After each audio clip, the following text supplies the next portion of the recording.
Est-ce qu'on peut se lever ensemble? C'est une belle journée, il fait froid, mais on est bien ici, là. Est-ce que vous êtes prêts à louer Dieu ce matin? Amen.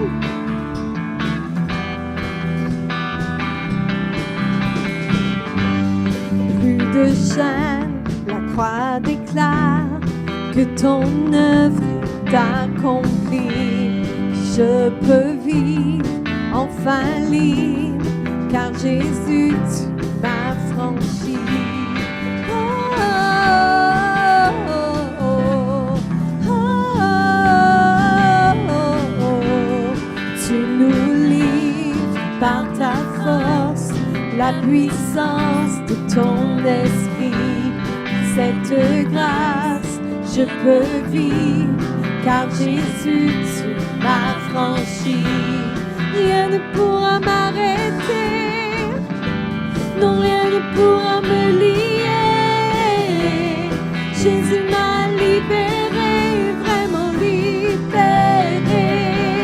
Je t'exalterai, de tout mon être te louerai.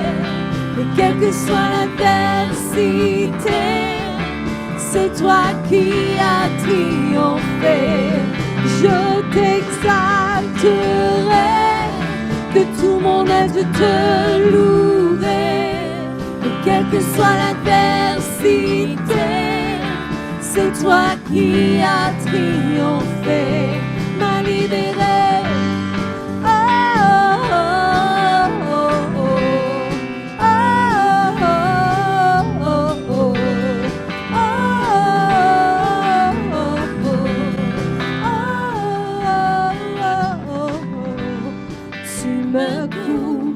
De ta grâce m'environne de tes bontés, et je chante reconnaissante, car Jésus tu m'as franchi. Rien ne pourra m'arrêter, rien ne pourra me lier. Jésus m'a libéré, vraiment libéré. Je t'exalterai, de tout mon être je te louerai. Et quelle que soit l'adversité, c'est toi qui as triomphé. Je t'exalterai, de tout mon être je te louerai. Et quelle que soit l'adversité, c'est toi qui as triomphé, m'a libéré.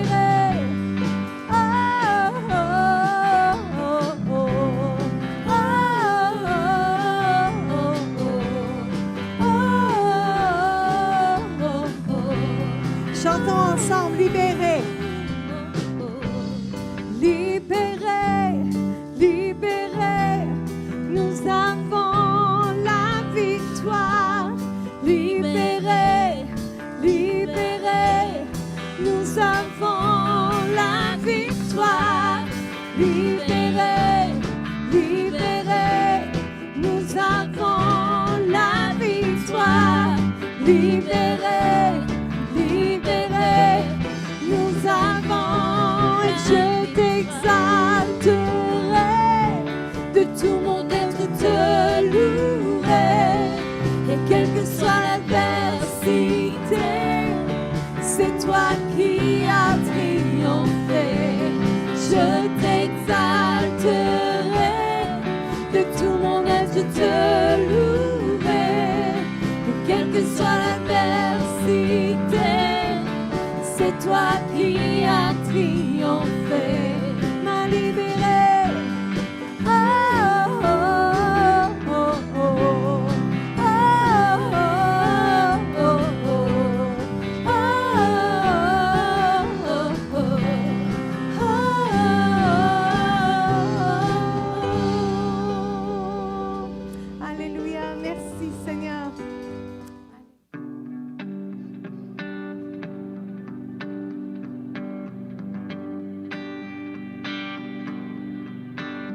Dans la joie quand le soleil m'inonde, sur tes monts où ta présence abonde. Oh. Jésus, je te suivrai. Dans la peine quand mon âme sombre, dans la vallée du deuil et de l'ombre. Oh, Jésus, Jésus, je te suivrai, car tu es mort pour moi, car tu es mort pour moi. Je vivrai pour toi.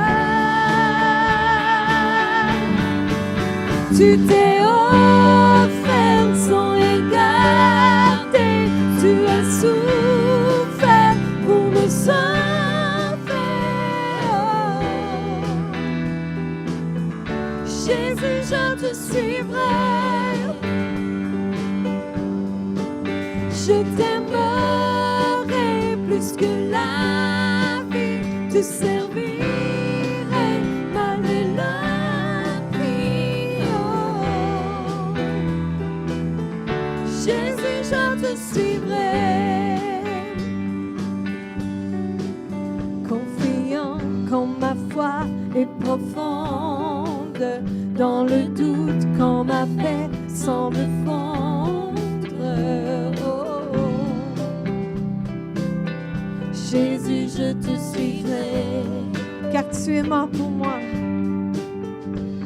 car tu es mort pour moi. Seigneur, je vivrai, je vivrai pour toi. Tu t'es offert sans regarder, tu as souffert pour me sauver. Oh. Jésus, je te suivrai, je t'aimerai plus que la vie, te servirai malgré la vie. Oh. Jésus, je te suivrai, car tu es mort pour moi. Je vivrai pour toi. Tu es mort pour moi. Tu es mort pour moi. Je vivrai pour toi. Tu t'es offert sans regarder, tu as souffert pour me sauver. Oh. Jésus, je te suivrai, je t'aimerai plus que la vie, te servirai malgré la vie. Oh. Jésus, je te suivrai. Oh, oh, oh, oh. Jésus, je te suivrai.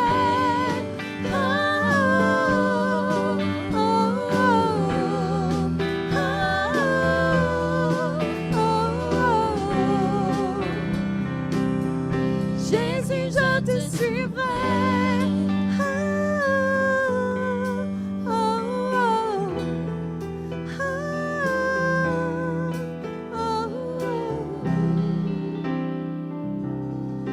Jésus, je te suivrai.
l'amour incomparable,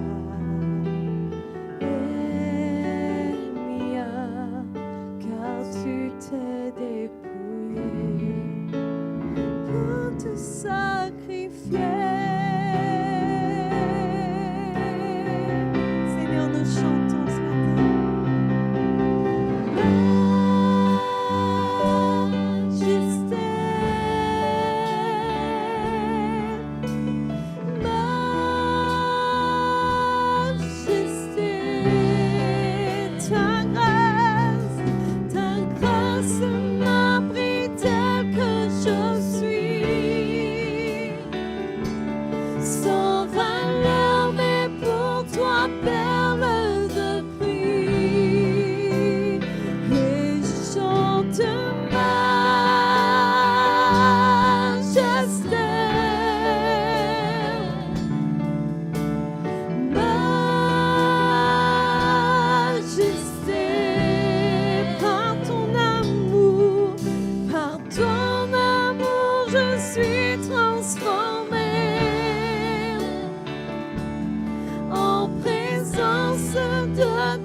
J'accorde le pardon en retour.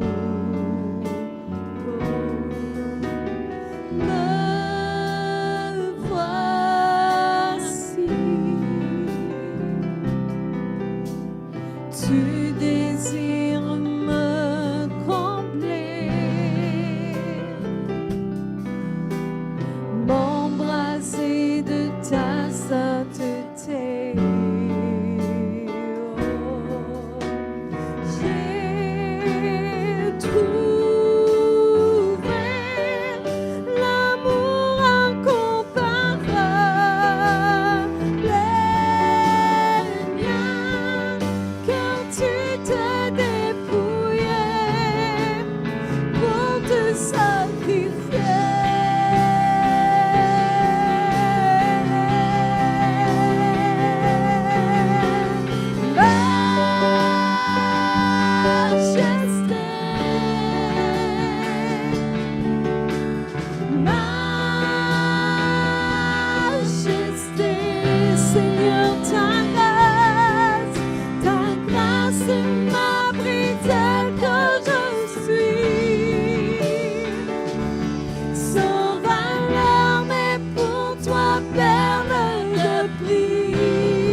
Ton amour, je suis transformée en présence de ta majesté. Mon cœur chante majesté.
t'aime. Pourquoi ne crois-tu pas, après tout ce que je t'ai montré, je suis présent. Je suis toujours près de toi. Garde ta foi. Ne la perds pas. Je t'aime tellement. Mais pourquoi ne comprends-tu pas que je t'aime? Dis-moi ce que tu veux que je fasse pour toi, pour que tu comprennes combien je t'aime. Tu connais le prix que j'ai payé sur la croix, mais encore aujourd'hui, tu doutes dans ton cœur. Arrête de douter. Je suis venue pour toi aussi, pas seulement pour tous les autres alentours de toi, mais pour toi. Et je serai venue seulement pour toi aussi. Alors crois que je t'aime. Je veux ton bien. Malgré toutes les circonstances alentour de toi, ferme les yeux et regarde à moi. Moi, ton Dieu, ton Père. Arrête de regarder alentour. Arrête d'écouter alentour. Mets ta confiance en moi. Garde la foi car je suis le grand je suis là. Et je serai toujours là. Même si tu ne crois pas dans ton cœur, je suis là. Et je suis le grand je suis. Et je ferai plein de choses pour toi. Car je t'aime tellement. Tu as connu déjà l'amour. Alors tu sais c'est quoi. Et toi qui n'as pas connu l'amour, regarde à moi et tu verras l'amour que j'ai pour toi.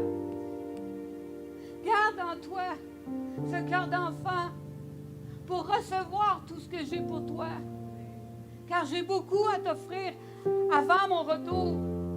Mais tu dois regarder à moi. Je t'aime tellement. Je ne sais pas comment te dire combien je peux t'aimer plus que je t'aime. Fais seulement regarder à moi. Et garde ton cœur d'enfant. Comme ça, tu pourras me voir. Parce qu'avec ton cœur d'adulte, c'est pas avec ton cœur que tu regardes, mais avec ta tête. J'ai tout ça à te dire, mon enfant, je t'aime. Et reçois mon amour ce matin. Reçois tout ce que j'ai pour toi. Je t'aime tellement, je t'aime tellement.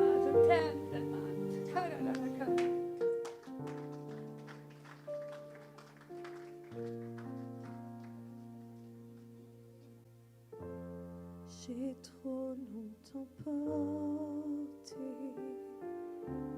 mon fardeau bien caché. Tu ne m'as pas appelé pour seul le porter. J'entends ton invitation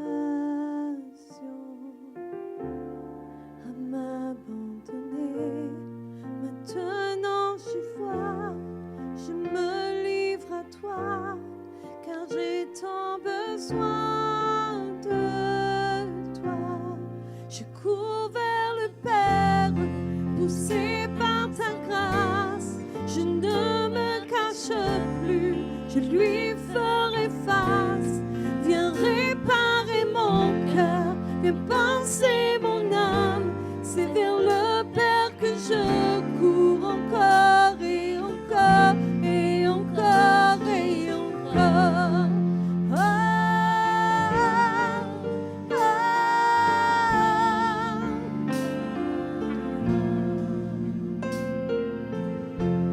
Tu vois ma condition, tu as un plan pour moi.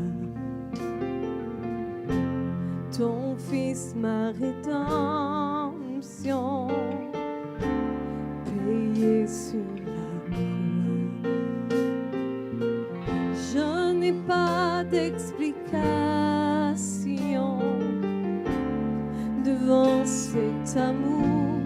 Je ne comprends pas, je ne saisis pas, mais j'ai tant besoin de toi. Je cours vers le Père, poussé par sa grâce. Je ne me cache plus, je lui ferai face.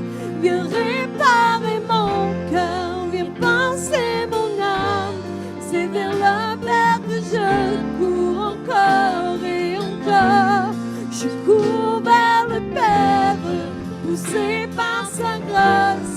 Je ne me cache plus, je lui ferai face. Viens réparer mon cœur, viens penser mon âme. C'est vers le Père que je cours encore et encore et encore et encore.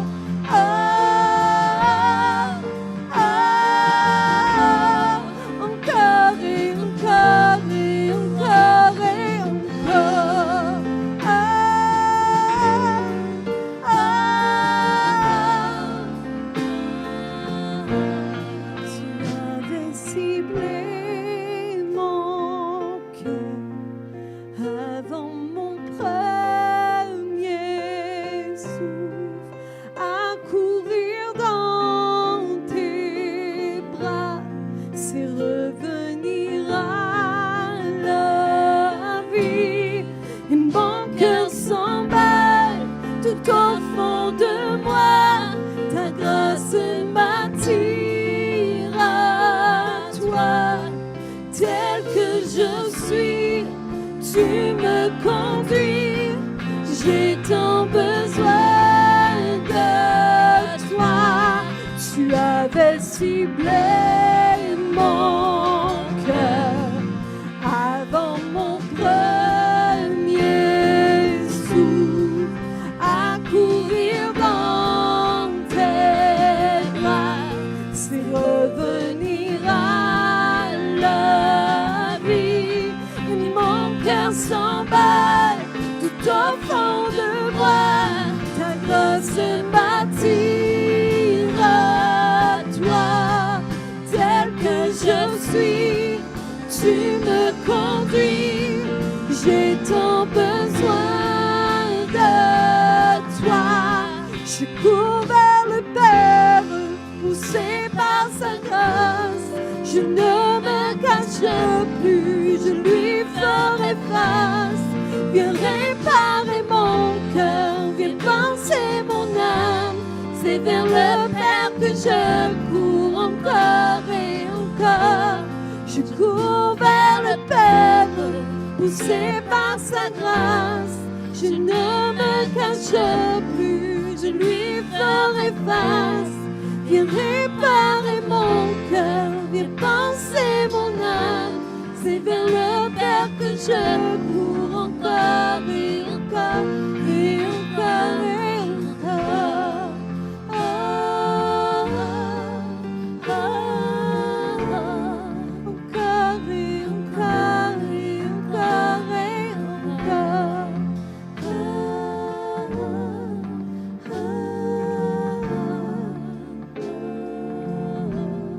Je cours vers le Père, poussé par sa grâce. Je ne me cache plus, je lui ferai face. Viens réparer mon cœur, viens penser mon âme. C'est vers le Père que je cours encore et encore et encore.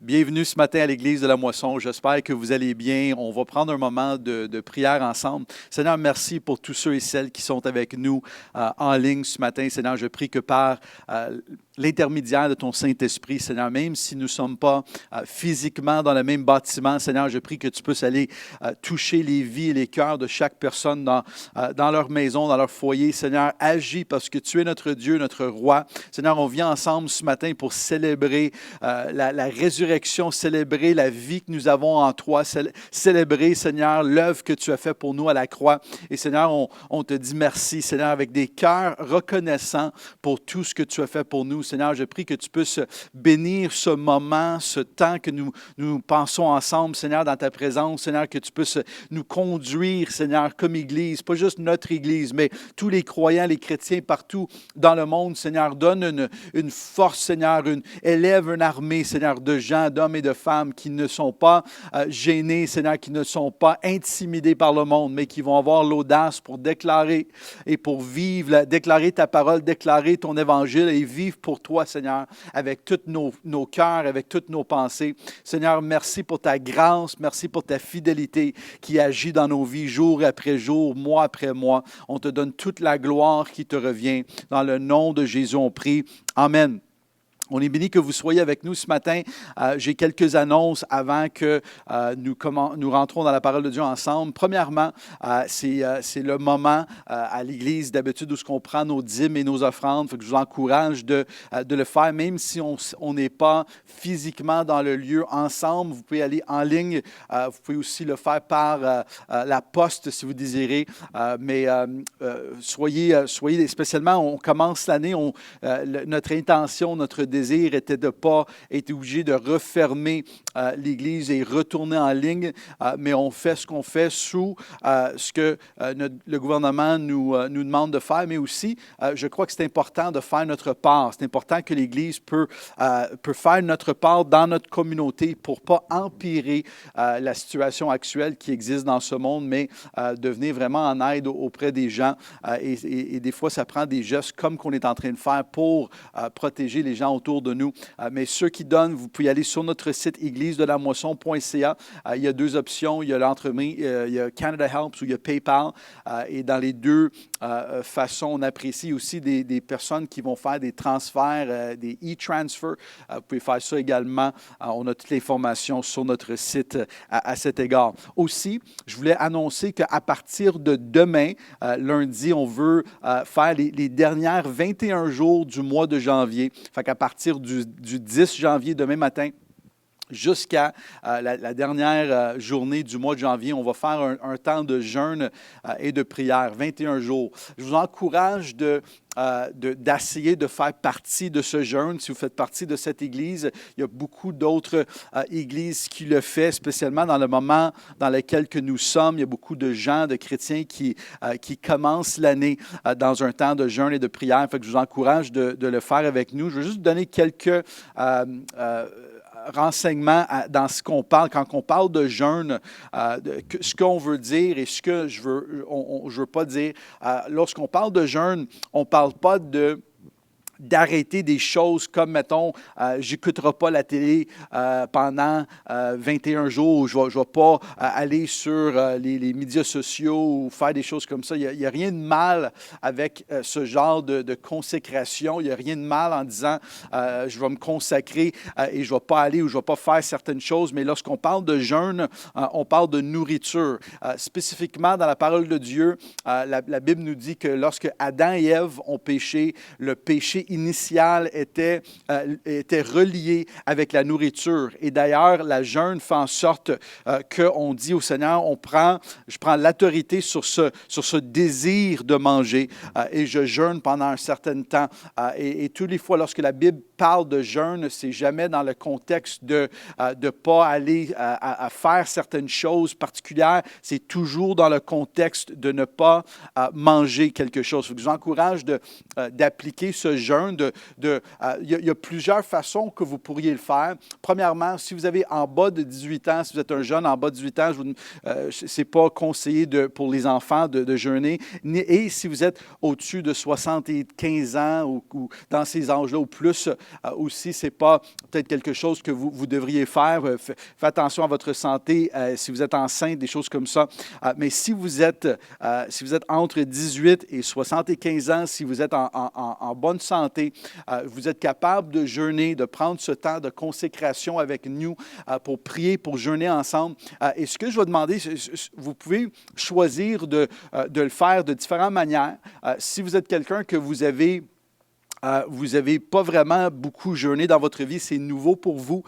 Vous pouvez simplement prendre la décision durant les 21 jours de jeûner un repas par jour. Déjà, en soi, c'est quelque chose.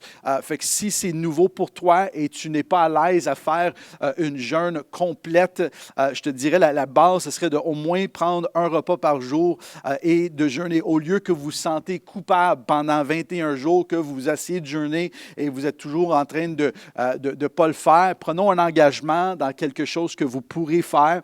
Et je pense que tout le monde peut faire un repas par jour sans même que ça soit un grand effort. Mais ce que je vais demander à la grande majorité d'entre vous de faire, c'est qu'on puisse jeûner toute la journée ensemble. Fait que de, mettons, minuit jusqu'à 5 heures le lendemain. Fait qu'on jeûne quasiment une vingtaine d'heures ou plus ou moins, puis vous pouvez souper, l'heure de souper, manger un repas, mais de jeûner toute la journée, toute la soirée, toute la journée de lendemain pendant 21 jours.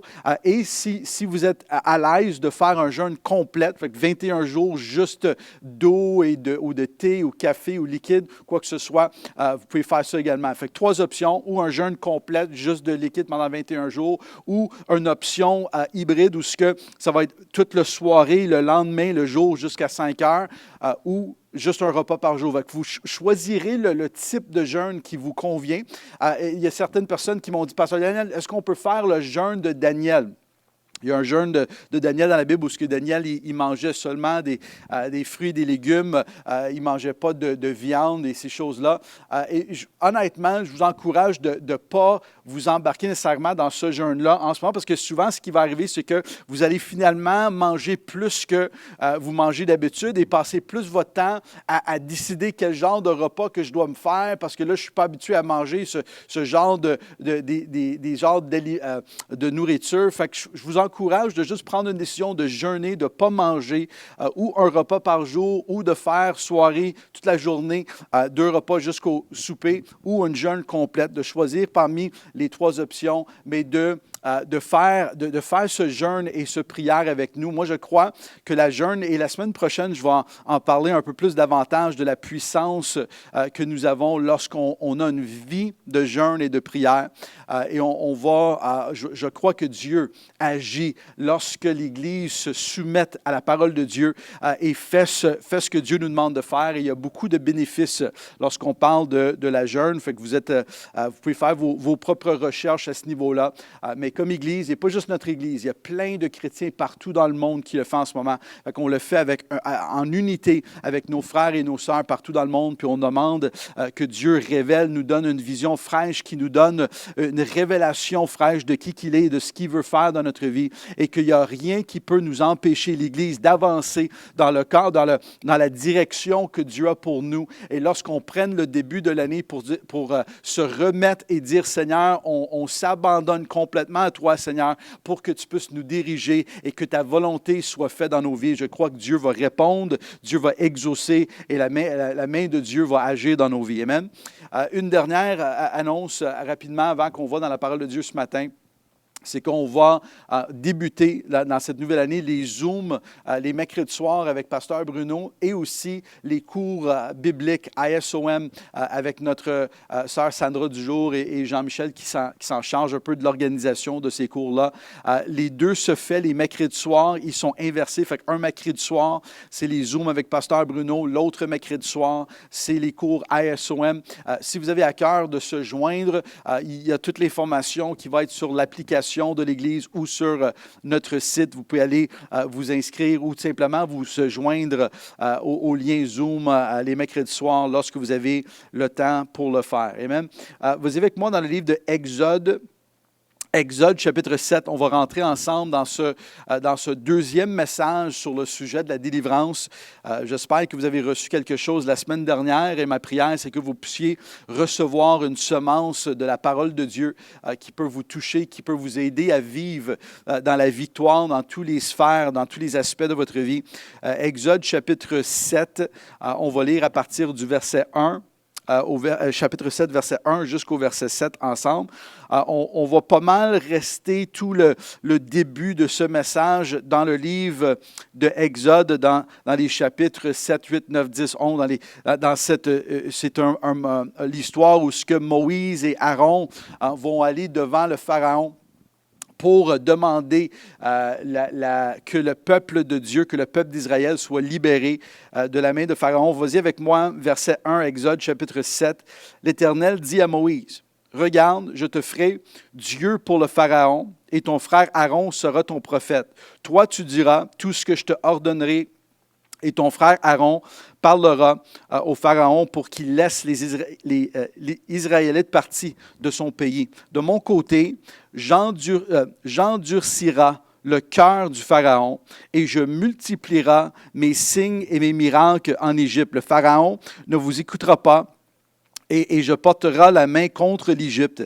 Et c'est par des grands actes de jugement que je ferai sortir d'Égypte mes armées, mon peuple, les Israélites. Les Égyptiennes reconnaîtront que je suis l'Éternel lorsque je déploierai ma puissance contre l'Égypte et je ferai sortir l'Israélite au milieu de eux. Verset 6, Moïse et Aaron se conforment à ce que l'Éternel leur avait ordonné.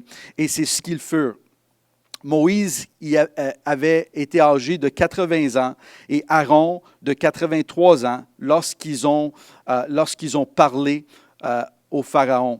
Seigneur, merci pour ta parole, merci pour ce temps que nous avons ensemble dans ta présence. Seigneur, même si nous sommes chacun dans nos foyers, Seigneur, je prie que tu puisses me oindre ce matin pour déclarer ce que tu désires pour tes enfants, Seigneur, de la manière que tu désires que ça soit déclaré, Seigneur, et que chaque personne qu'on puisse marcher ensemble dans la victoire, dans la liberté que nous avons accès, Seigneur, à cause de ton sang qui a coulé pour nous à la croix.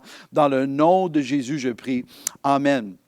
Une dernière chose avant, à la fin de la réunion, nous allons prendre la communion ensemble. Fait que je vous encourage, si vous avez, je vais vous donner un moment aussi à la fin, mais si vous avez durant ce message ou à la fin, d'aller chercher quelques éléments de communion, parce qu'à la fin du message, on va prendre la communion ensemble. On a lu un passage ici qui est intéressant. Dieu va parler avec Moïse, il va expliquer à Moïse et à Aaron exactement ce qu'il veut qu'eux y fassent. Il va dire, c'est le temps que le peuple de Dieu soit libéré après plus de 400 ans d'esclavage en Égypte. Et Dieu va dire à Moïse, lorsque tu vas aller devant le Pharaon, tu vas lui demander, tu vas lui dire de laisser partir le peuple de Dieu. Mais Dieu dit à Moïse et à Aaron, il dit, moi de mon côté, je vais aller et je vais endurcir son cœur. Moi, je vais m'assurer que quand toi, tu vas lui demander de libérer le peuple de l'esclavage, moi, je vais être en arrière de la scène et je vais faire en sorte que le cœur de Pharaon ne soit endurci pour justement qu'il refuse de permettre au peuple d'Israël de sortir. Et ça m'a toujours, j'ai toujours trouvé ce texte bizarre. Pourquoi que Dieu demanderait à Moïse de faire quelque chose et de l'autre côté, au moins Dieu a eu la gentillesse d'aviser Moïse et Aaron qui allaient faire ce qu'il allait faire, mais il dit, vous allez demander la liberté du peuple et moi, je vais m'assurer que son cœur va être endurci pour refuser. Et Dieu va donner la raison pour laquelle qui va faire ce genre d'action. Il dit, moi, je vais endurcir le cœur de Pharaon pour que je puisse déverser des signes et des prodiges sur la nation d'Égypte, pour qu'ils puissent reconnaître que je suis le Dieu Tout-Puissant. Pour ce que l'Égypte peut reconnaître que je suis le Dieu Tout-Puissant. Et parfois, et ce n'est pas vraiment le cœur de ce que je veux vous partager ce matin, mais tant qu'à être dans ce texte ce matin, s'il y a des choses, des fois il y a des moments dans notre vie où ce qu'on prie, ou ce qu'on demande à Dieu d'agir ou de faire quelque chose, on demande au Seigneur d'agir dans nos vies. Et il y a des moments, des fois, des choses qu'on prie, on demande et on ne voit aucun changement. Parfois, on ne voit aucune transformation dans la situation. Et d'autres fois, même c'est l'inverse qui arrive. On croit que Dieu va agir, va faire quelque chose dans notre vie.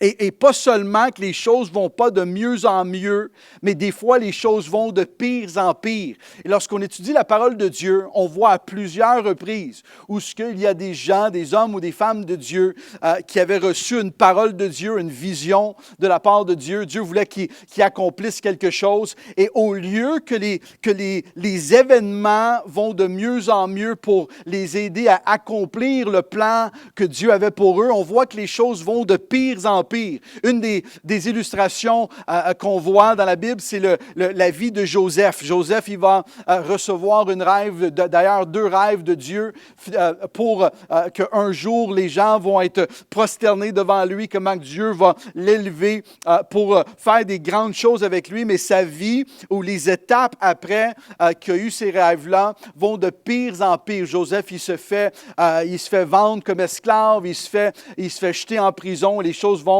de pire en pire, mais Dieu va quand même le délivrer de sa prison et l'amener à l'endroit où ce que Dieu avait pour lui. La même chose, on voit dans la vie de Jésus. Jésus qui guérissait les malades, qui délivrait ceux qui étaient possédés par des démons, faisait toutes sortes de miracles. Et à la fin du ministère de Jésus, on voit que Jésus se fait amener en chaîne, il se fait mettre dans une prison.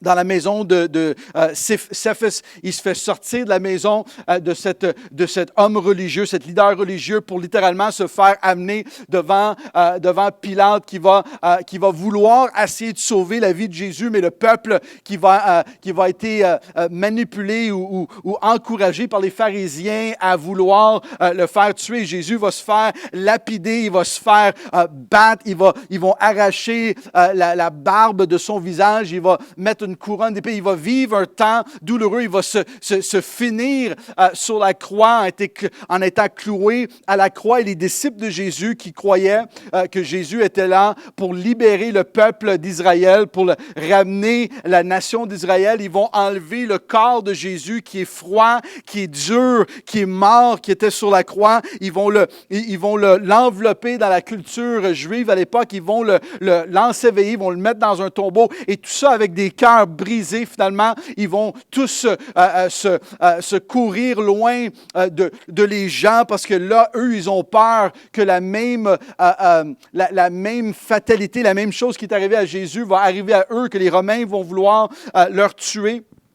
Mais là, on a 3 jours plus tard, le moment qui a changé le cours de l'histoire. On a la résurrection de Jésus. Fait que c'est comme si, parfois, dans le plan de Dieu, il y a des choses qui vont de pire en pire pour éventuellement Dieu ramène son plan et que Dieu puisse ordonner. Des fois même, Dieu va prendre ce que l'ennemi, et je sais que je le dis souvent, mais c'est une vérité biblique, que Dieu va prendre ce que l'ennemi essaie de faire pour détruire, pour décourager, pour manipuler, pour amener toutes sortes de choses dans nos vies. Et Dieu est capable de prendre ce que l'adversaire essaie de faire et ils peuvent le transformer dans quelque chose de bien pour l'avancement de son royaume et aussi pour toi individuellement, pour que tu puisses vivre et expérimenter la plénitude de ce que Dieu a pour toi et pour moi. Et si on voit au début de l'histoire entre Moïse et Pharaon, et Aaron et Pharaon, on voit que Dieu va les aviser d'avance. Vous allez aller devant le Pharaon,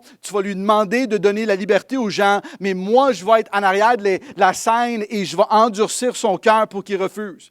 Et là, on voit un genre de combat. On ne lira pas c'est quand même plusieurs chapitres, on va lire quelques passages dans quelques instants, mais on voit ce genre de discours entre Moïse et Pharaon. La première fois que Moïse et Aaron vont devant Pharaon, Dieu va dire à Moïse et Aaron de lancer son bâton à terre. Et le bâton va devenir un serpent. Et les magiciens de Pharaon vont faire la même chose que Moïse et Aaron. Et pendant quelques versets, on voit que tous les fois que Dieu va demander à Aaron et Moïse de faire quelque chose, que les magiciens de Pharaon vont être capables de manipuler, de faire de la tromperie et de imiter ce que Dieu est en train de faire à travers de Moïse. Jusqu'au temps qu'on arrive à Exode chapitre 8, verset 12. Fait que si vous avez une Bible, vas-y avec moi. Exode chapitre 8, verset 12. Jusqu'au temps qu'on arrive ici, et la Bible dit que l'Éternel dit à Moïse, « Dis à Aaron, tendis ton bâton et frappe la poussière de la terre. Elle se changera en moustique dans toute l'Égypte. Ce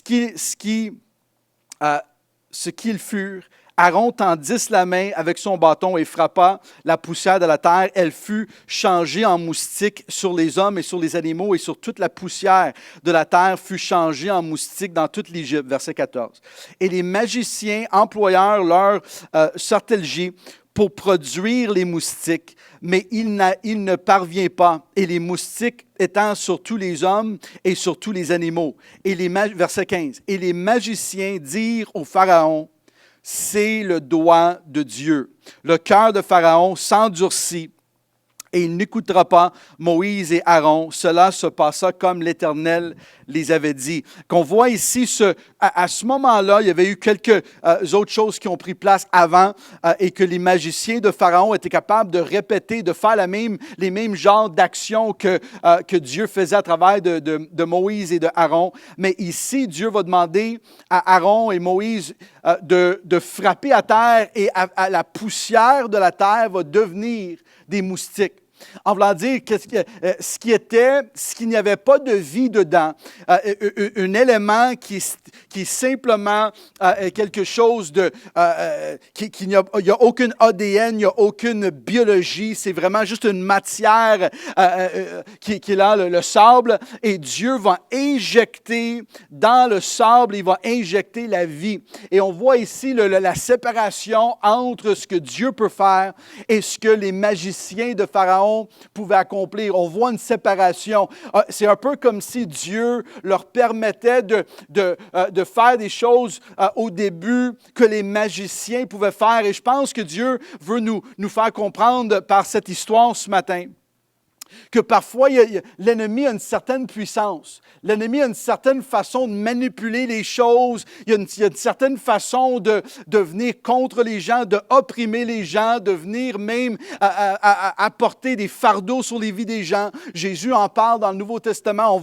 On l'a lu la semaine passée, où ce que la Bible dit que les esprits impurs, les démons venaient pour tourmenter les gens.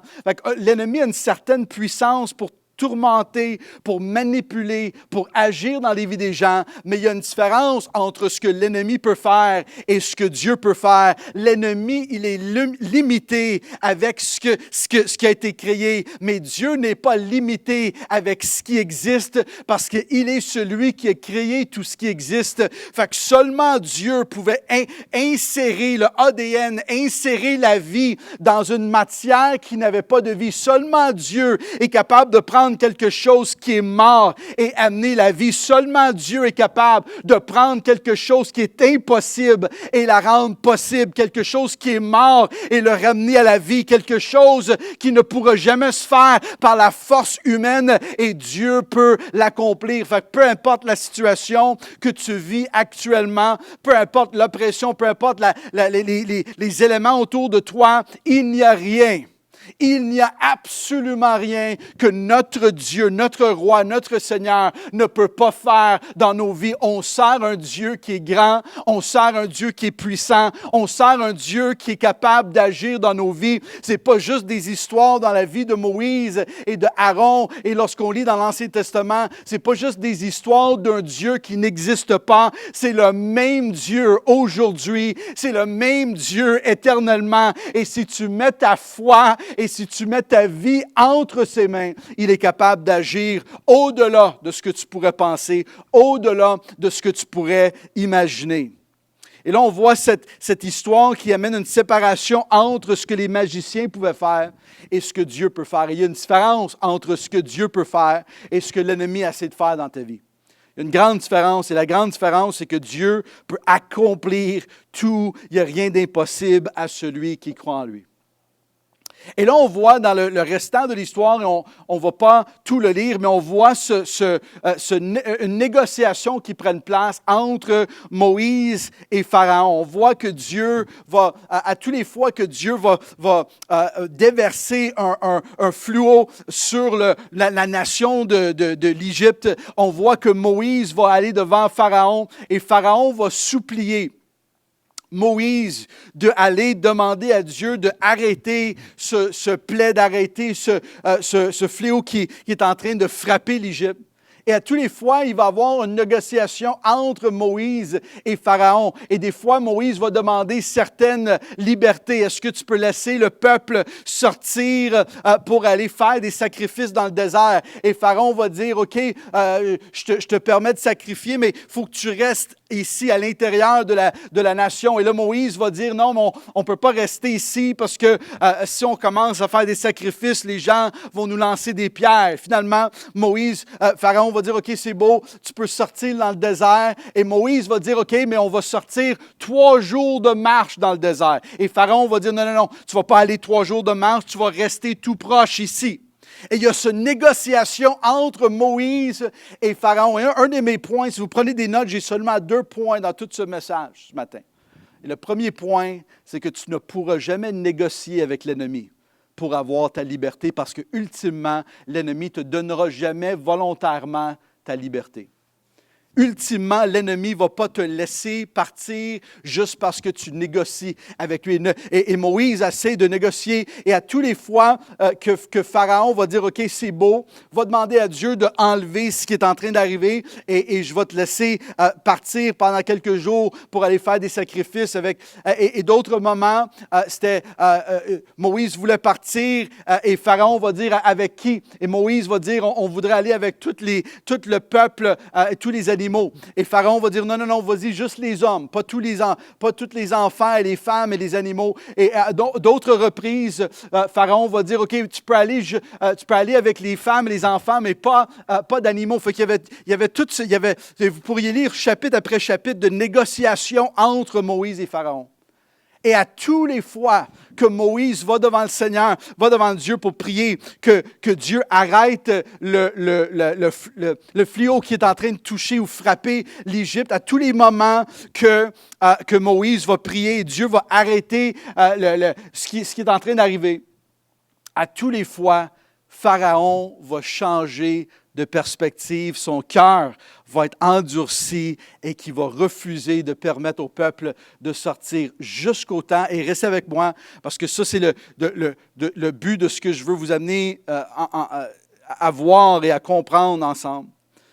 Vas-y avec moi en Exode chapitre 11, verset 1. Exode chapitre 11, verset 1. Finalement, Dieu va dire à Moïse, l'Éternel dit à Moïse, je vais venir encore avec un fléau sur le Pharaon et sur l'Égypte. Après cela, il vous laisserait partir d'ici. Lorsque il vous laisserait enfin partir, il vous chassera même d'ici. Et vous avec moi en Exode, prochain chapitre 12, verset 3. On va lire verset 3, verset 5, 6 et 7. La Bible dit, transmettez, Dieu il parle à Moïse, il dit, transmettez ces instructions à toute l'assemblée d'Israël. Le 10e jour de ce mois, on prendra un agneau pour chaque famille, un agneau pour chaque maison. Ça sera un agneau sans défaut, mâle âgé d'1 an. Vous pourriez, verset 5, ce sera un agneau sans défaut, mâle âgé d'1 an. Vous pourriez prendre un agneau ou un chevreau, verset 6. Vous le garderez jusqu'au 14e jour de ce mois, et toute l'assemblée d'Israël le sacrifiera au coucher du soleil. Verset 7. On prendra de son sang et on mettra le sang sur les 2 poteaux et sur le linteau de la porte de toutes les maisons où on le mangera. Et verset 13, même chapitre 12, verset 13, qui nous dit, « Pour vous, en revanche, le sang servira de signe sur les maisons où ce que vous êtes trouvés, où je verrai le sang, je passerai par-dessus de vous.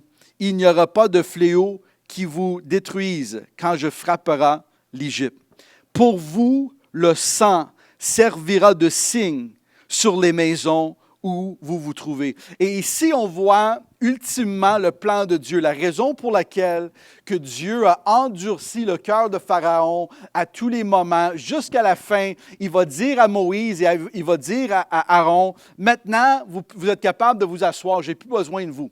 Parce que tout le long, c'était une négociation entre Moïse et Pharaon, et Dieu agissait, mais Dieu endurcissait aussi le cœur de Pharaon. Et là, Dieu dit à Moïse et Aaron, là, tu peux t'asseoir, je n'ai plus besoin de vous autres. Je vais agir d'une manière où ce que là, le Pharaon n'aura pas le choix de vous libérer, de vous laisser partir. Et la clé pour la nation d'Israël, c'est que vous allez prendre un agneau qui est pur, un agneau qui n'a aucune faiblesse, aucun problème. Tu vas le sacrifier le 14e jour et tu vas prendre le sang de cet agneau et tu vas la mettre autour de la porte. Tu vas le mettre sur les deux côtés de la porte et tu vas mettre sur la linteau en voulant dire, je vais envelopper l'entrée de chaque maison. Ils vont être entourés de mon sang et mon sang va faire en sorte que vous allez être délivrés, libérés de ce qui s'en vient. Et lorsqu'on parle du mort, on parle de l'ange de la mort, lorsqu'on lit la Bible en Genèse chapitre 2, Genèse chapitre 3, l'histoire de Adam et Ève lorsqu'ils vont manger de l'arbre, lorsqu'ils vont désobéir à Dieu, on voit que la Bible dit une des choses qui était amenée dans le monde à cause du péché, c'était la mort. Et là, Dieu est en train de se révéler que la seule délivrance que nous allons vivre, ça va être par l'intermédiaire du sang de l'agneau. Et ce n'était pas un agneau physique. D'ailleurs, Dieu est en train de prophétiser des milliers d'années avant qu'un jour, l'agneau parfait de Dieu va descendre sur cette terre. Il va verser son sang pour l'humanité et ça va être le sang de l'agneau qui va permettre aux gens de vivre une délivrance réelle, une victoire réelle. C'est pas par une négociation avec l'ennemi que tu vas vivre une vie victorieuse. C'est pas avec beaucoup d'argent, tu ne pourras jamais acheter la victoire, tu ne pourras jamais acheter une délivrance, tu ne pourras jamais, même en écrivant tes buts pour l'année, une vision avec le contrôle de soi, et si j'applique plein d'idées, je vais être capable d'être libre. La vraie victoire et la vraie délivrance arrivent seulement lorsqu'on se couvre par le sang de l'agneau qui a été versé pour nous à la croix. C'est dans le sang de Jésus que nous sommes guéris. C'est à travers de son sang que nous sommes délivrés. C'est à travers du sang de l'agneau que nous avons la puissance de marcher sur la tête de tous les serpents et des scorpions et toute la puissance de l'ennemi qui pourrait venir contre nous. Ce n'est pas par notre force humaine, ce n'est pas par notre capacité intellectuelle, c'est par la puissance dans le sang de Jésus. Si vous êtes à l'écoute ce matin et vous avez vécu dans votre propre vie la puissance transformatrice du sang de Jésus-Christ, est-ce que vous pouvez prendre un instant, si vous avez la capacité de taper Amen ou de gloire à Dieu pour ce que vous avez vécu, pour que les gens qui sont à l'écoute voient que ce n'est pas juste une histoire écrite dans un livre il y a 2000 ans, mais c'est une vérité que chacun d'entre nous puissions donner notre vie à Jésus et nous puissions expérimenter la vraie liberté, la vraie délivrance, la vraie puissance de Dieu, pas à cause de nos efforts, mais à cause de ce que Jésus a fait pour nous à la croix. Est-ce que je peux entendre, même j'ai quelques personnes ici, est-ce que je peux entendre un amen si vous croyez, si Dieu t'a touché votre cœur et à la maison, si Dieu a agi dans votre vie, soyons reconnaissants ce matin pour ce que Dieu a fait pour nous à la croix. Ultimement, lorsqu'on parle de la délivrance, ce n'est pas une question de puissance spirituelle individuellement, c'est on se fie sur la puissance du sang de Jésus, sur le Saint-Esprit qui habite en nous, et c'est ça qui nous donne l'autorité sur l'ennemi. Tout le long, Moïse et Aaron, ils négocient avec Pharaon. Pharaon change d'idée. Finalement, Dieu dit, tasse-toi, je vais agir. Et toi, mets le sang autour de ta maison et ça va être le sang qui va te protéger et ça va être le sang qui va te libérer et ça va être le sang de Jésus qui va te donner la capacité de vivre au-delà de tous les attaques de l'ennemi dans votre vie. Alléluia! Aucune arme forgée contre toi pourra prospérer. Aucune arme de l'ennemi pourra fonctionner contre vous. Dans le nom de Jésus, on sert un grand Dieu. On ne parle pas juste d'une religion. Des gens, parfois, on parle de nouvelle année, nouvel défi, nouvelle vision, on va accomplir. donnez votre vie à Jésus. Et laissez le Saint-Esprit vous conduire. Et soyons reconnaissants pour ce que Dieu fait dans notre vie. Parce que je vous dis, si vous vivez votre vie à courir après des buts que le monde te dit qui sont importants, courir après des buts, courir après de l'argent, courir après d'avoir la reconnaissance des gens autour de vous, vous allez vivre votre vie entière, essayer de trouver la bonheur, essayer de trouver la joie, essayer de trouver la paix dans les choses de ce monde. Et l'ennemi, c'est un manipulateur qui essaie de vous faire croire que si tu fais certaines choses, tu vas avoir la bonheur. Si tu fais juste boire, tu vas avoir la bonheur. Si tu prends la consommation, si tu as une autre femme, tu vas avoir la bonheur. Si tu peux avoir plus d'argent, tu vas avoir la bonheur. Mais en réalité, c'est un menteur, un manipulateur, pareil comme Pharaon, qui t'offre une certaine vision de la liberté, mais en réalité, te garde esclave. Et je veux terminer avec ce passage ici dans le Nouveau Testament, Jean chapitre 8. Je vous encourage de le tourner avec moi, si vous avez vos Bibles. Jean chapitre 8, verset 31. Je vais terminer avec ça et dans quelques instants, on va prendre la communion ensemble. Mais Jean chapitre 8, 31 au verset 36 qui nous dit « Alors il dit aux Juifs qui avaient cru en lui, « Si vous demeurez dans ma parole, vous êtes vraiment mes disciples. Vous connaîtrez la vérité, et la vérité vous rendra libre. » Verset 33. Il répond à Jésus, il dit, « Nous sommes la descendance d'Abraham. » Ouh! Et nous n'avons jamais été esclaves de personne. Premièrement, aucune idée ces gens où ce qu'ils prennent leur histoire. On vient de lire le livre d'Exode, qui est toute la grande majorité de ce livre, on parle de ce délivrance du peuple d'Israël, de l'esclavage de l'Égypte. Eux, ils disent à Jésus, on est la descendance d'Abraham, on n'a jamais été esclave de personne.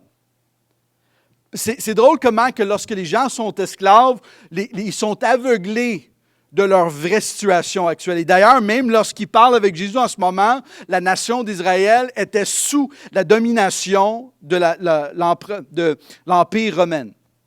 Mais Jésus qui va dire, verset 34, « En vérité, je vous le dis, leur répliquera Jésus, toute personne qui commet le péché est esclave du péché.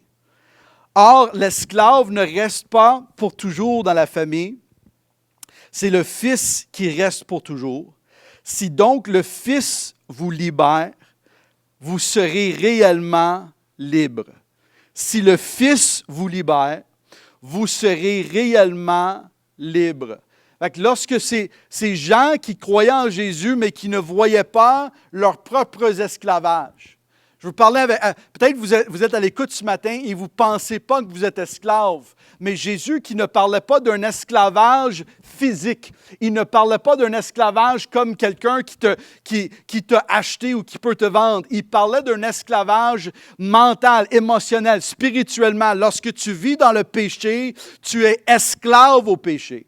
Lorsque tu veux atteindre les buts et vivre comme le monde, tu es esclave à ce monde. Mais Jésus qui dit, si vous êtes en moi, si le Fils te libère, vous serez réellement libre. Parce qu'il n'y a rien dans ce monde qui t'attire. Il n'y a rien dans ce monde qui est plus important qu'une relation avec le Seigneur. Et lorsque tu es en Christ, tu es réellement libre.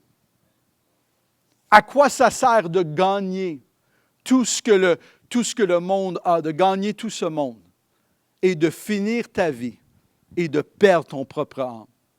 Moi, mon but comme pasteur, prédicateur, c'est de ne pas enseigner aux gens comment avoir une meilleure vie. Moi, je crois que Dieu veut que tu aies une vie en abondance. Je crois que Dieu veut prendre soin de ses enfants. Je crois que Dieu veut donner des bonnes choses à ses enfants. Mais mon but ultimement, et notre but comme enfant de Dieu, ce n'est pas de vivre une belle vie, c'est de vivre une vie consacrée à Dieu. Dire, Seigneur, je te donne ma vie. Je suis un sacrifice vivant et je te donne ma vie. Fais de moi, Seigneur, ce que tu désires. Que ta volonté soit faite dans ma vie. Et lorsqu'on donne notre vie à Jésus, la Bible dit, lorsque Jésus nous rend libres, on est réellement libre. Une des mensonges de l'ennemi, c'est de nous garder prisonniers dans ce monde, prisonniers à courir après des choses de ce monde. Et Dieu veut nous libérer de cette course, de cette poursuite de les choses qui sont que temporaires et nous donner une vision éternelle. Que les choses et les décisions et les actions et les moments de jeûne et de prière comme nous allons faire, ce n'est pas quelque chose qui est simplement pour avoir une meilleure vie sur cette terre, mais de donner et de consacrer notre vie à Jésus pour que l'œuvre de Dieu soit faite à travers de nous. À quoi ça sert de gagner plein de choses dans ce monde et de vivre l'éternité séparée de Dieu? Jésus qui dit, si le Fils te libère, vous serez réellement libre. Ce n'est pas par une discipline, ce n'est pas par une vision écrite, c'est par une consécration, une vie consacrée à Jésus. Et je veux dire, honnêtement, la délivrance, c'est simple. Consacre ta vie à Jésus. Croire que la puissance du Saint-Esprit, le même Esprit qui a ressuscité Jésus d'entre les morts, habite en toi. Et il n'y a rien que l'ennemi pourrait faire pour te garder esclave. Il n'y a rien qu'il peut faire pour te garder prisonnier, parce que celui qui est en toi est plus grand que celui qui est dans ce monde. Dans quelques instants, j'aimerais ça qu'on puisse prendre la communion ensemble. Si vous voulez prendre quelques instants chez vous, d'aller préparer les éléments. J'aimerais ça parler à peut-être vous êtes à l'écoute ce matin et vous n'avez jamais pris une décision de donner votre vie à Jésus. Vous n'avez jamais pris et vous n'avez jamais vécu cette expérience. Il n'y a pas de mots qui pourrait exprimer à quel point, lorsque tu donnes et tu relâches ta vie entre les mains de Dieu, celui qui a créé l'univers, lorsque tu dis, Seigneur, je te donne mes pensées, je te donne ma vie, je te donne tous mes rêves, je te donne tous mes désirs, je te mets ma vie, comme l'apôtre Paul qui dit, ce n'est plus moi qui vis, mais c'est Christ qui vit en moi. Lorsque tu donnes ta vie à Jésus, il n'y a pas de décision plus importante, mais il n'y a pas de décision plus grande, plus bénissante que de savoir que ta vie est maintenant dans les mains de celui qui a créé l'univers. Il va te protéger, il va te conduire, il va te guider, il va te délivrer, il va t'aider à passer à travers de toutes sortes de situations. Mais ça commence avec une décision de lui donner ta vie. De dire, Seigneur, je veux te suivre, je veux marcher avec toi, je veux vivre pour toi, je veux expérimenter ta grâce et ta puissance. Et peut-être vous avez déjà pris cette décision lorsque vous étiez jeune, vous avez grandi à l'Église, peut-être dans les réunions de jeunesse, tu avais tes mains dans les airs, tu louais le Seigneur, tu avais un cœur pour Dieu. Et au fur des années, tu as perdu ce feu. Tu as perdu ce désir de marcher avec le Seigneur, ce désir de vivre avec Dieu, ce désir de prier, de lire la parole et de marcher dans les voies. Et tranquillement, tu as permis à l'ennemi de te rendre esclave. Moi, je prie que le Seigneur peut m'utiliser comme Moïse aujourd'hui devant Pharaon pour te dire que Dieu peut te libérer par le sang de l'agneau qui a coulé pour toi il y a 2000 ans. Et ce sang peut te sauver, te délivrer. Il y a peut-être quelqu'un que vous êtes à l'écoute ce matin, vous avez perdu l'espérance de vivre. Moi, je viens te proclamer ce message ce matin que nous servons un Dieu qui t'a tellement aimé, qui a donné sa vie pour toi. Il y a un plan pour toi. Il y a un désir pour agir dans ta vie. Si tu lui fais confiance avec ta vie, si tu lui fais confiance avec ton avenir, tu ne seras jamais déçu. Tu ne seras jamais déçu parce qu'il est un bon Dieu. La Bible dit que Jésus parcourait le monde et il faisait du bien et il guérissait tous ceux qui étaient malades. Et on sert le même Jésus qui veut faire du bien dans ta vie. Et si vous n'avez jamais pris cette décision, j'aimerais ça avoir le privilège de te conduire dans une prière. Ce n'est pas une prière qui sauve, mais c'est une décision de donner ta vie à Jésus. J'aimerais ça que vous puissiez fermer vos yeux avec moi quelques instants. Et si vous êtes à la maison et vous êtes déjà né de nouveau, je vous demande de prier, d'intercéder. Lorsqu'il y a un combat spirituel parfois qui prenne place dans les vies des gens, où ce que l'ennemi veut les garder dans l'esclavage, l'ennemi voudrait les garder aveuglés de la vérité de la parole de Dieu pour leur donner la liberté dans leur vie, mais qui le Fils libère est réellement libre. Et je crois que Jésus va vous libérer ce matin lorsque tu prends la décision de donner ta vie à lui. Prions avec moi, dire, Seigneur Jésus, merci d'avoir donné ta vie pour moi à la croix. Il n'y a pas de mot qui peut qu'on peut exprimer à quel point qu'on est reconnaissant pour ce que tu as fait. Seigneur, je te demande de me pardonner de tous mes péchés. Je te demande de venir habiter dans ma vie par l'intermédiaire de ton Saint-Esprit. Je te demande de venir me purifier, me transformer, me changer, me conduire et que mon avenir soit dans tes mains. Que tous les rêves que j'ai, Seigneur, je te les mets dans tes mains. Je te donne ma vie, Seigneur. Dans le nom de Jésus, je prie. Amen. Si vous avez fait cette prière pour la première fois ou vous avez pris une décision de vous reconsacrer ce matin ou aujourd'hui avec le Seigneur, je vous souhaite le bienvenu à la famille de Dieu. Et laissez-nous savoir, la parole de Dieu dit, la prochaine étape, c'est de se faire baptiser dans l'eau. On va faire une dans quelques mois, peut-être, lorsqu'on va avoir la possibilité de le faire. Fait que, écrivons-nous, appelez-nous à l'Église, laissez-nous savoir que vous avez pris une décision de reconsacrer, redonner votre vie à Jésus. J'aimerais ça qu'on puisse prendre, en terminant ce matin, la communion ensemble. En 1 Corinthiens, chapitre 11, verset 23, l'apôtre Paul qui dit, « En effet, j'ai reçu du Seigneur ce que je vous ai transmis.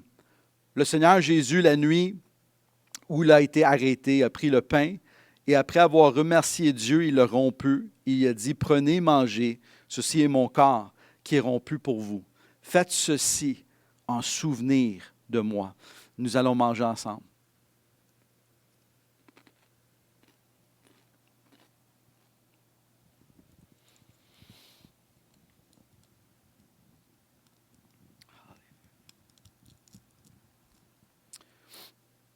La Bible dit, verset 25, « De même, après le repas, il prit un coupe et il dit, « Cette coupe est la nouvelle alliance en mon sang.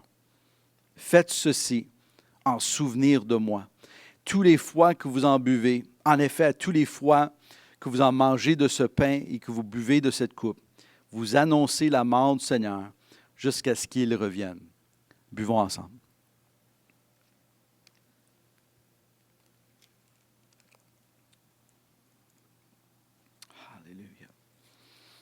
Seigneur, merci pour ton sang qui a coulé pour nous. Seigneur, merci pour ton corps qui a été brisé pour nous à la croix. Seigneur, je prie pour chaque personne à l'écoute. Seigneur, même ceux que ça fait des années qui marchent dans tes voies, Seigneur, que peut-être aujourd'hui, ils sont en train de vivre un temps difficile dans leur pensée ou dans leur corps. Ça peut être dans d'autres sphères de leur vie, mais Seigneur, ta parole déclare que ton sang nous donne la liberté sur tout l'oppression de l'ennemi. Et Seigneur, je te remercie pour ça. Je te remercie pour la victoire que nous avons en toi. Je te remercie pour la vie nouvelle que nous avons en toi, Seigneur. Merci pour ta grâce. Merci pour ta miséricorde. Merci pour le fait que tu nous conduis jour après jour dans tous les aspects de nos vies, Seigneur. Merci. Prends toute la gloire qui te revient aujourd'hui, Seigneur. Dans le nom de Jésus, on prie. Amen. Amen. Je vous aime beaucoup. Sois bénis. Prenons un temps dans la présence du Seigneur avec un dernier chant d'adoration et on vous voit dimanche prochain. Sois bénis. J'ai trop longtemps porté mon fardeau bien caché. Tu ne m'as pas appelé pour seul le porter. J'entends ton invitation à m'abandonner. Maintenant je vois, je me livre à toi, car j'ai tant besoin de toi. Je cours vers le Père, poussé par ta grâce. Je ne me cache plus, je lui ferai face. Viens réparer mon cœur, viens penser mon âme. C'est vers le Père que je cours encore et encore et encore et encore.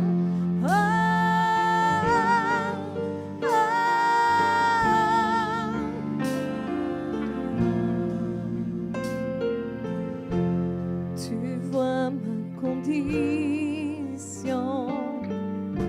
tu as un plan pour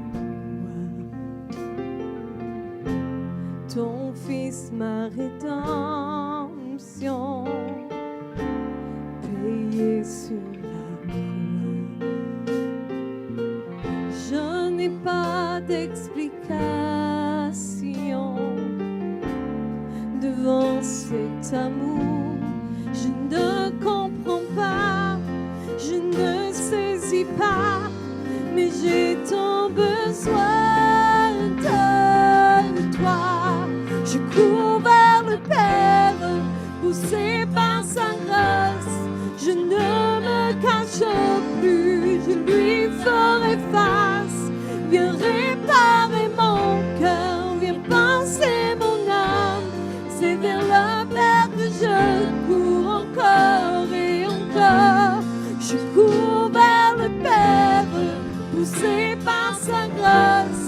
Je ne me cache plus, je lui ferai face. Viens réparer mon cœur, viens penser mon âme.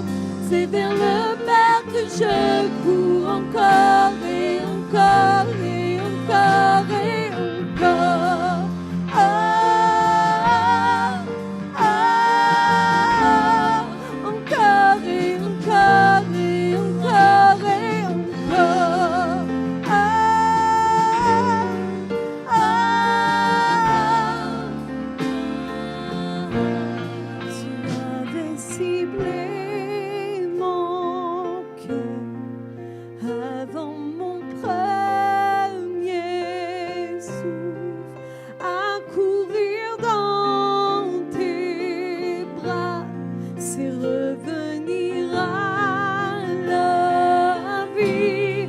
Et mon cœur s'emballe tout au fond de moi, ta grâce m'attire à toi. Tel que je suis, tu me conduis, j'ai tant besoin de toi. Tu avais ciblé mon cœur avant mon premier souffle, à courir dans tes bras, c'est revenir à la vie. Et mon cœur s'emballe tout au fond de moi, ta grâce m'attire à toi. Tel que je suis, tu me conduis, j'ai tant besoin de toi. Je cours vers le Père, poussé par sa grâce. Je ne me cache plus, je lui ferai face. Viens réparer mon cœur, viens penser mon âme. C'est vers le Père que je cours encore et encore. Je cours vers le Père, poussé par sa grâce. Je ne me cache plus, je lui ferai face. Viens réparer mon cœur, viens penser mon âme. C'est vers le Père que je cours encore et encore et encore et encore. Ah, ah, ah, encore et encore et encore et encore.